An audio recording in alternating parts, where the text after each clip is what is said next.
The moment you look back is when you realize, holy crap, that was super racist. Next thing we know, the cops are called because this dude has not only run over my brother's foot, but pulled a gun on him and called him the N word.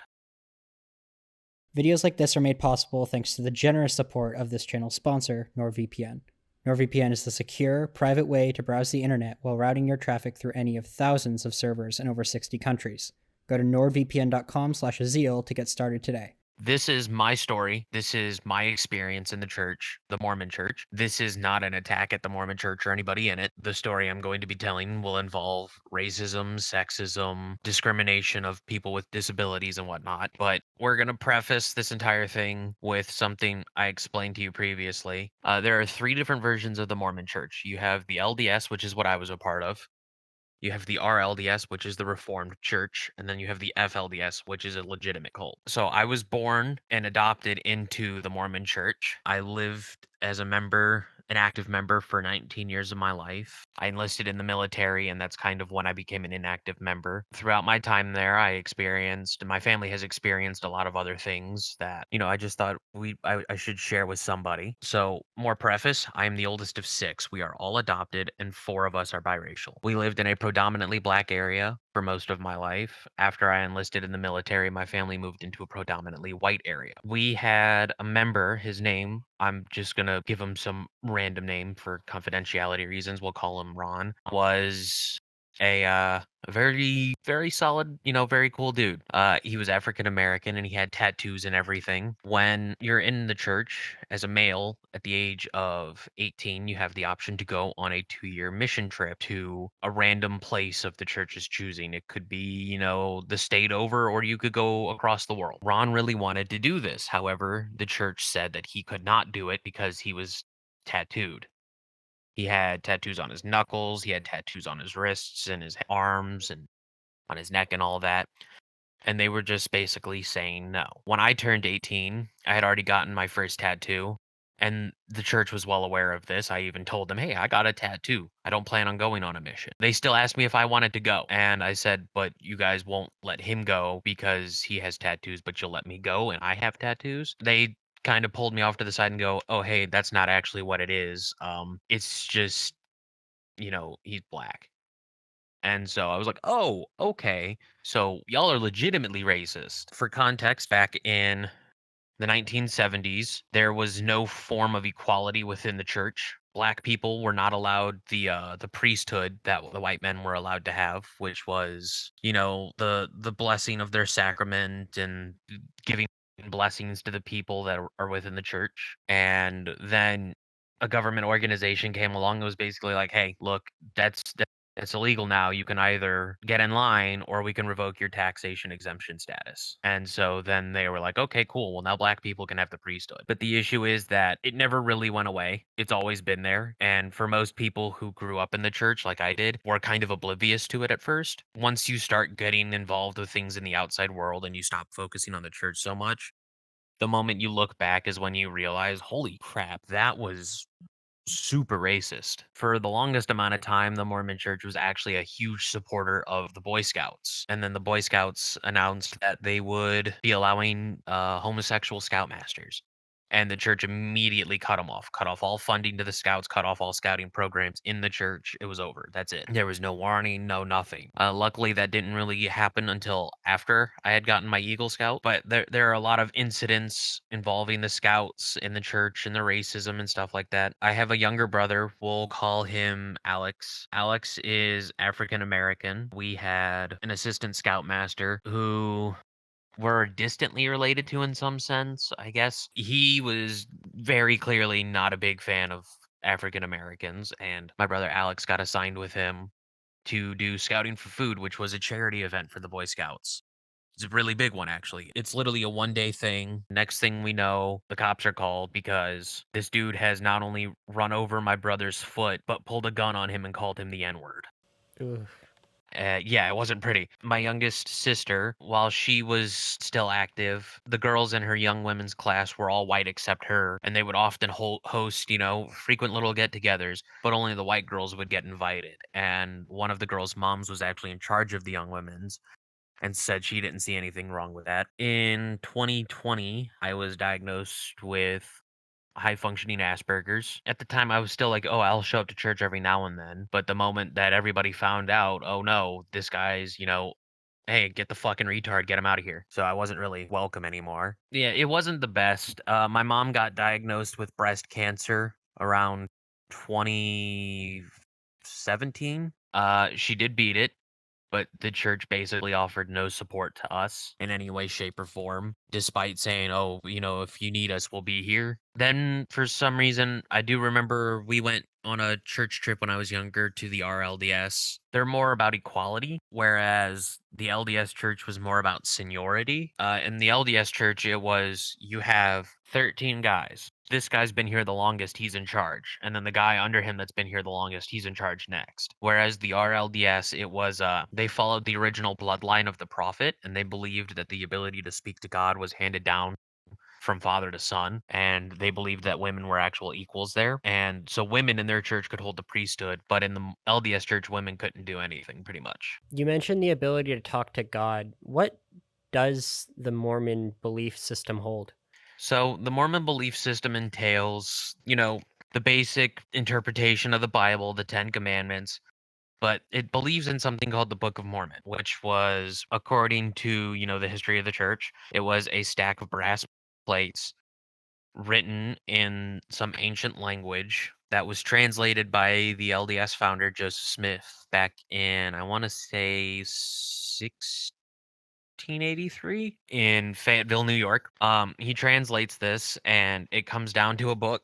If you read through it, it talks about the quote unquote lost prophets of ancient Israel that came from, like Egypt over to the Americas, is what he says. And it tells their story. And it's essentially like, oh, yeah, we believe this. In reality, the Mormon church is no different than a regular Christian church. It is just, it's larger. It's one of the largest religions in the world, and the only difference is that book. That is it. That is all there is. So if you were to compare it to Catholicism, where they believe the Trinity to be, one body, the only difference is the Book of Mormon and the fact that we believe they believed the Trinity to be three separate entities. That was it. Do you know anything more about the guy who founded the Mormon church? You said his name was. It was Joseph Smith, if I remember right. Claims to have seen an angel that told him to go to a hill in New York and pray. Well, when he gets there, he claims he's attacked by like the urges of Satan. Walk away, do evil, stuff like that. So as he begins to pray, he claims that God and Jesus come down and they show him where these plates are, and he takes these plates and they give him a tool, and he takes it to one of his buddies and they translate it.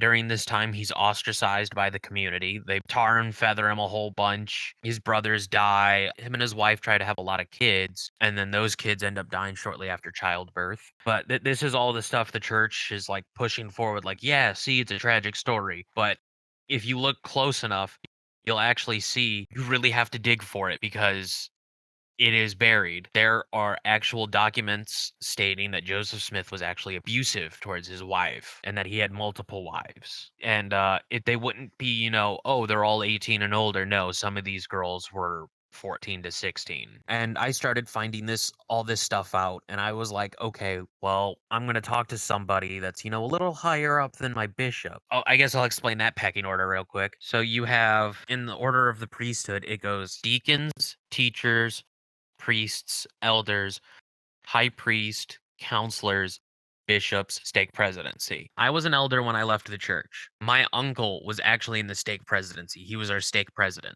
And so I took this to him and I was like, "Hey, I found all this stuff. What can you tell me?" And he basically was like, "Yeah, it's all true." I was like, "Okay, well, I'm done. Bye." I stopped going to church after that entirely. My mom started asking me at one point, "Hey, what's going on? Why'd you stop going to church?" And I was like, "I found a lot of stuff that I just wasn't comfortable, being affiliated with, no matter how far old it was. But no, I didn't want to be a part of that." And she asked me what I meant. So I ended up showing her.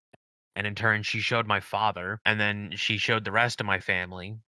And it actually created a pretty big schism in my household. So at the time, I had a brother who had just returned from a mission trip and married a girl that he had met on his mission, actually. And then I had a sister who was out on her mission trip as well. She gets back, she talks to my parents about it. She understands what my parents are saying and what I was saying, but she decides she wants to stay in the church. And then, me and her, we reconciled, we, fixed the relationship. And she's actually grown a lot from seeing that, I've taken steps to be my own person. And then between me and my brother, there is just no relationship there. He is one of my biological brothers too. We have the same biological mother. So this whole thing has created a schism and it's just torn me and him apart. We used to be best fucking friends. Yeah, and then the church kind of got in the way. After he realized, oh, I wasn't coming back, he kind of got mad at me because he's married now. And he started threatening me with all these things from the church. And I was like, I'm not a member of the church anymore. These threats don't affect my life anymore. I've decided to take my own strides to create my own life, and I'm actually happy here. Well, he started reading these things that I had sent my parents, and he was like, "Oh, okay, so I guess that means I get to do that to my wife too." And keep in mind, my sister-in-law is from Mexico. She can't just pack up and go home. And so he started, having an affair. He started, hitting her and stuff like that. And the one time that he did it while I was home, my parents almost called the cops on me and we actually left early. Yeah, I was down there visiting for Christmas and she said something to him he didn't like, so he smacked her. And the next thing I know, the cops are asking my parents if they want to press charges. My parents said no. I packed up my things and I left. Do you know if this is common or if this is an outlier? As far as I'm aware, it is actually common from where I grew up. My uncle would hit my aunt. They would hit their kids. I mean, so the church had like no drinking, no smoking rules essentially, and almost everybody followed those to a T except for a few. It was, as far as I'm aware, it was pretty common. Like I said, I wasn't too happy to be affiliated with all that.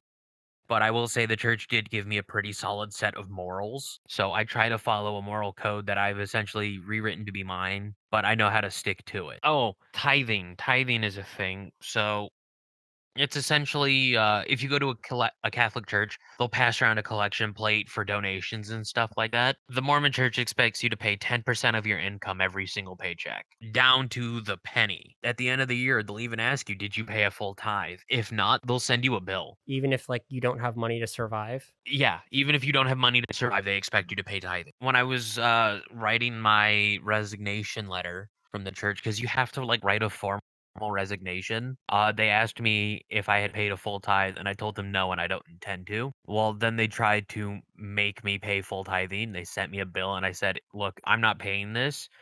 If this gets sent to me again, I'm calling my lawyer, 'cause I'm not here to give you last minute money so I can get the fuck out. I'm here to get the fuck out and keep my shit because now I'm married. I have a son. I have a family to take care of. My concern is not the church.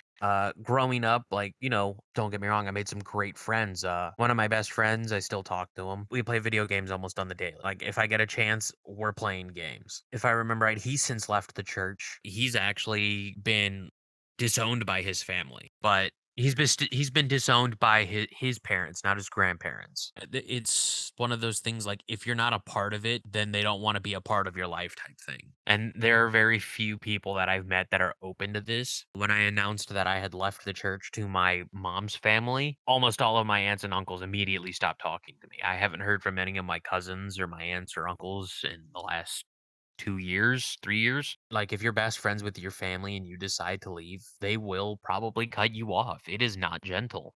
So overall, you've had some pretty bad discriminatory experiences with this place, huh? Oh, yeah, and it's not just been me. My youngest brother, he got diagnosed with, paranoid schizophrenia and BPD. He had his first episode at church, actually, and they basically asked him to not come back anymore. So it's been a wild ride for the people involved. The discrimination isn't the worst of it, in my opinion, because when my parents were still active, they had a church leader. There were combined youth activities where the young men and the young women would get together, and then they would just go out onto town and do something fun like laser tag or go to the YMCA or just stuff like that. He for some reason, was just like the women cannot show off their bodies in any way, shape, or form. We had some bigger girls, and leggings were about like the only thing they could really afford that would fit. Yeah, he hated that. He didn't care if the smaller girls did it, but if it was the bigger girls, he hated it. He was paying too much attention to the wrong things, and it actually got him in a lot of trouble, if I remember right. I heard about it, and I was like, look, if he keeps this up, just let me know, and I'll go in there. Overall, the church isn't like a horrible, horrible place, but it's one of those things that, some people really do find a spot to belong. For me, it was not that place. For me and my friends, not that place. I found it very controlling. For my brother, it's his blind faith. He will follow anything they do without question, without worry. And then for me, it was, why am I doing this? What the hell is going on? People in your audience might be Mormon. If you see this and you take offense to it, it is not his fault. Do not attack that guy. He's cool. These are my experiences. At the end of the day, if people decide, hey, that's where they want to go, then that's where they're going to go. I'm not going to say, don't go there, don't go there, don't go there. It is what it is. And at this point in my life, like, I've moved past it. Tell me a story, I wanna hear it. You might think it's boring, but I'm interested. Tell me a story, I wanna hear it. You might think it's boring, but I'm interested.